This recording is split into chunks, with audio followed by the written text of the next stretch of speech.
Aujourd'hui, on va parler de lacs marins, d'impératrices et de colonies littéraires. Direction Hossegor, une station balnéaire située dans les Landes à l'histoire étonnante. Jusqu'à la fin du 19e siècle, Hossegor n'était en effet qu'un petit lac sans aucune habitation autour. C'est en proposant de créer un canal pour le relier à l'océan que l'impératrice Eugénie, épouse de Napoléon III, pose, sans le savoir, l'acte fondateur.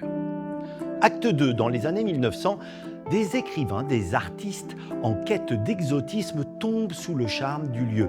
Ils fondent une colonie littéraire et utopiste, bâtissent les premières maisons.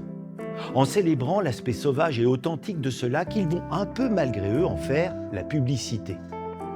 1920-1955, c'est l'acte 3, celui des bâtisseurs. Hossegor devient un laboratoire architectural. On y invente même un nouveau style, le basco-landais. En 12 ans, plus de 400 villas sortent de terre. L'idée était de faire d'Hossegor la station des sports élégants. Après le golf, inauguré en 1930, on bâtit le Sporting Casino qui va attirer une clientèle fortunée. La création du front de mer avec la fameuse place des Landais finit d'affirmer l'unité architecturale qui fait d'Hossegor un bijou patrimonial.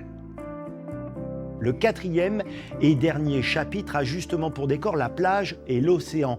Dès 1957, la fameuse vague nord attire les premiers surfeurs. Le succès phénoménal de ce sport à partir des années 80 va faire d'Hossegor une capitale de la glisse. Preuve que cette station balnéaire a depuis sa naissance, il y a un peu plus de 100 ans, toujours lié son destin à l'eau.